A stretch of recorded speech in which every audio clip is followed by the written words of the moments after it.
Yeah. Well, I do have to. I just one fact, right? 2 weeks ago, I was gracious, just one fact, but this is why I'm happy. It's been since 2007 since the Bears beat the Packers more times than they lost to the Packers. Almost 20 years I've had to endure before we actually won more games in a season than getting swept. I don't know how many times and everything else. So maybe it's a new era. So, right. See, I can take it all because I have endured much. And to some degree, I'm excited about Sunday. We'll see if the Bears' miracle season keeps going. But it was a lot of fun. So thanks for humoring me. But yeah, I wanted to dress up again with my sweater, and I'll show up nice for 5 and 6 a.m. again next week when we're back. So yeah, basketball game last night in Madison. Hey, the team won. We're 11-3, continuing on. We'll see how it goes. But uh, 12:30, I think we were finally done talking about the game and ready to go. So nice to be back and want to do it this way and have an opportunity to record and talk about this first full dimension of the physical dimension of wellness, and wanting to highlight the key factors of why these particular aspects from the email on Monday are so important, because they are recurring themes in the counseling office and want to be able to come, right? Everyone's here working out at a gym, so you know that there's an importance to taking care of your body for flexibility, mobility, strength training, everything else. But the other three things I shared on Monday are important. And one of those is just this idea of please get medical care in whatever form you like and for whatever reason you need. Far too often, people come into the office with a mental health or emotional health or relational health issue, and I'll say, well, when was the last time you went to the doctor? I'm like, well, I don't go to the doctor, or I don't like doctors, or I'm afraid to go to the doctor kind of thing, or I don't like the healthcare system around. And it's part of just encouraging people to say there are so many other professionals, right? I'm a professional trying to make a living in central Wisconsin. There's chiropractors doing it, right? Dentists, naturopath physicians, everything else. If there's a ideology you have and a perspective you like and a need you have, there's probably a professional who's willing to help. And we'll talk a little bit about some facts about insurance and getting health care, just to pass that on for practical sake. But that first thing I want to say is just get care when you need it, because in this day and age, you really don't have to suffer about things. The second one is giving people permission to do self-care. Now, if that sounds weird, just kind of writing about it, there's lots of ways and lots of reasons why people don't take care of themselves. The most fierce are some kind of abuse or trauma where they view themselves as unworthy of care, unworthy of kindness. And so people have to work through that and get permission to just be kind to themselves and do good things for themselves. Or maybe you grew up in a house where that wasn't really prioritized, or people around you didn't prioritize that kind of self-care. So find out those ways and those opportunities to care for yourself in whatever small way you can begin with, all the way up to this third recommendation. And one of our favorite words around here, margin. We usually talk about margin for emergencies and not getting behind, but this week margin's about rest. That as much as there's nighttime hours for people to recover with 7 to 9 hours of sleep that we want to get, but during the week, during one of those daytimes, to get margin where you don't have anything going on. And here's the formula. If you get margin where you just have no energy draining from you, that's what we're aiming for. Where you just have silence, we're able to sit and be solitary or sedentary or whatever you can do, even if it's activity, but it gives you energy. That's what the kind of margin we need. So when you're taking care of yourself physically, you need the night times to recover, but there's also this opportunity during the day. And in fact, really encouraging people this week to focus on a 1% rule. Like, can you take 2 hours in the course of your week, set it aside for nothing, but just some kind of activity that gives you either rest or energy so you can function better. Everything you have in life drains you of energy. So you're always trying to play catch up. So when you can take 2 hours aside and do nothing, you have an opportunity. If you have a chance to go to a physician, a doctor, whatever healthcare provider you need, that's another way to get that energy back. So those are important, intentional efforts this week to be able to do that and take care of your physical dimension of wellness.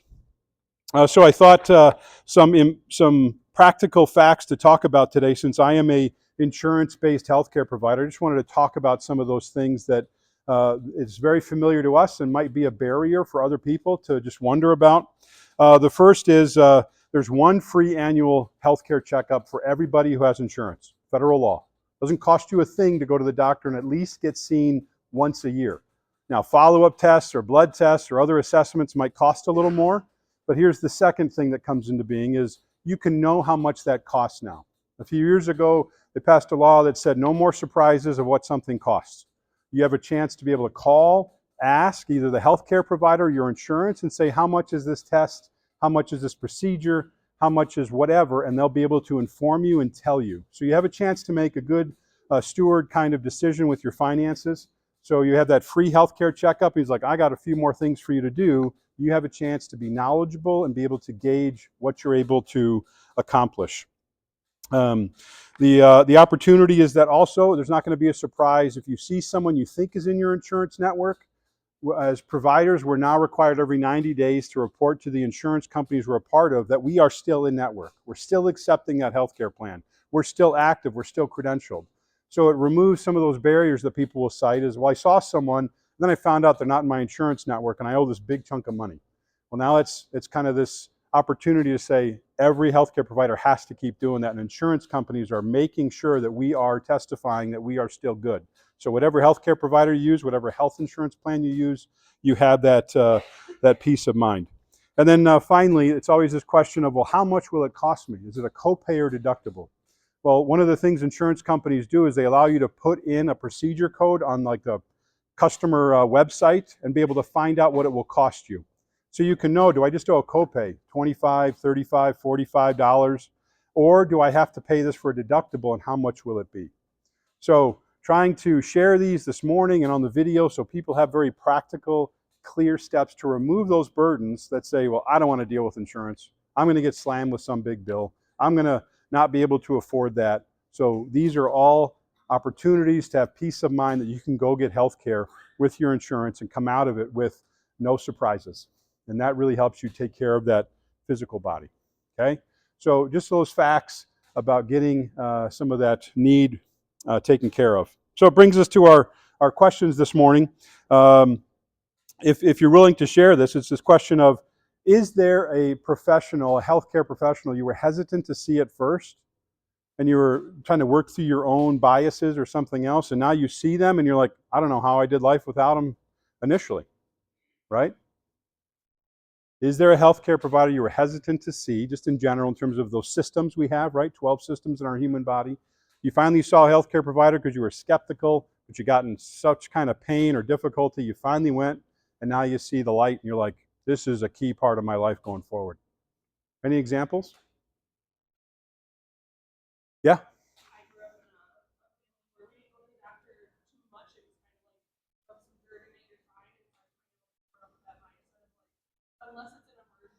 Hmm. Hmm.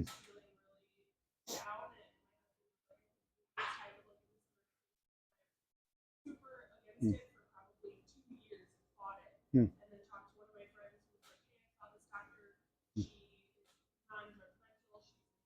Hmm.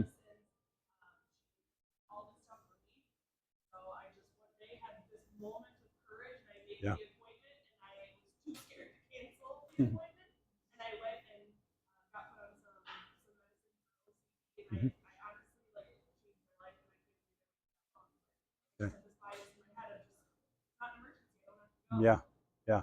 Well, thanks for that example. That's great. All right, little moments of courage that get people to finally go do something, and the pain dissipates very quickly or something. So thanks for sharing that. Yeah, that's right. Hmm. Yeah.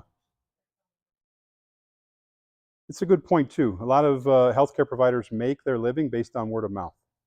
And so that's really the reality of, if people talk about who they see, it does two things. One, reduces that bias, that hesitancy, especially those kind of stigmas with mental health particularly. But even if someone is nervous about something, the more word of mouth, and this person's good, this person's helpful, this agency's good, this clinic is good, you might do a huge favor for somebody around you. Any other examples of something, a healthcare routine you have now of regular checkups with someone that really helps? Yeah, counseling. Yeah, yeah, and that like that's that's a pleasure that I think most counselors would talk about, is just an opportunity to walk alongside someone at whatever frequency and just help them feel like, well, this is normal, or this is an opportunity to get help. You don't have to be alone. That's a part of it. I like to answer my own questions sometimes, and mine was always chiropractic care. But after a series of migraine headaches about 15, 20 years ago and just couldn't function, I was like, oh my gosh, what can I do? And ended up getting a recommendation, and it just got like 3 or 4 recommendations beyond the actual chiropractic care, but just, hey, why don't you do this, this, this, and this? And it just realigned life to be able to manage migraines much better than be controlled by them. So I'm really thankful for that word of mouth and that recommendation. So be thinking about that, because you might encourage someone in your family or your support network that really needs it. Yeah, one more.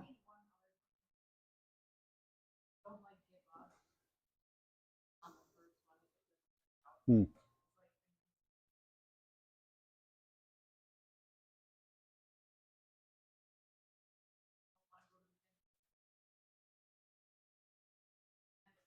Yeah.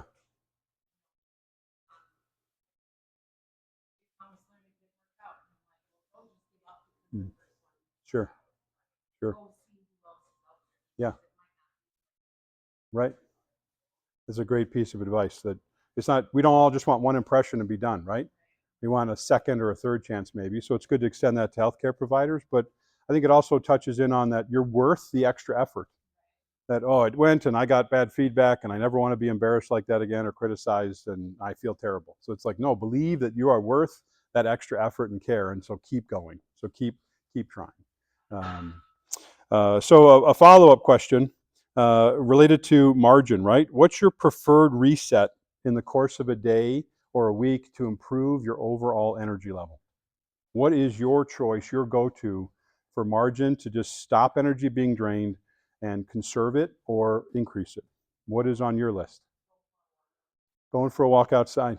Yeah, yeah. It's a million and one different things, right? It's very subjective, very personal. Any others? Come to the gym. Yeah. Yeah, yeah, always the right answer to our questions, um, and that's a part of it. And we know that coming to the gym is not just it's about the people, right, and the energy that comes and the encouragement that's here. So I think that's a part of it. And my only definition I put on margin is you come to a place where you get more energy than it exerts from you.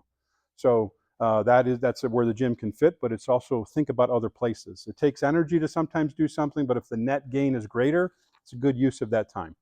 And that's what needs to happen. So some final comments here regarding physical wellness and how to prioritize it.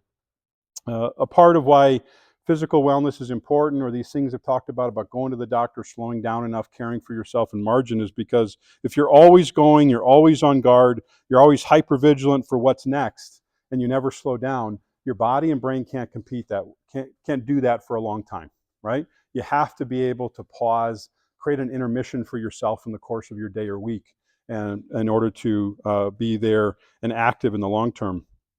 The second one is that this is a learned skill to be able to pause, think, and reflect. People have to train themselves to be comfortable with that, because so much of life is about now and impulsive and let's keep going and what's the next thing, what can I improve, and you have to be able to train yourself to pause and create that. So it is a skill. You won't be good at it initially, but you can do better. And I think the tie-in between the 1% rule I talk about, those 2 hours, and self-care is you merge those two things together, then you know every week you're taking at least 2 hours of your week to do something that improves your well-being. And if that's physical rest where you just lay down and take a nap, fantastic. If it's where you just lay down and sit and not have to do anything, great. Is it something else you do in that time where it helps care for your body and rejuvenate yourself and be able to do that? Whatever it is, that's the point of this week. If you can invest in yourself with the help of other people, or controlling your schedule, or doing something kind and good for yourself, it's going to be a key part of maintaining your physical wellness as you go forward. So a really good first week to dive into one of these dimensions. Lots of dimensions left, lots of weeks left, so we'll keep going through that. But if you need if you have any kind of pain, find a healthcare provider that can help you out, because they're waiting.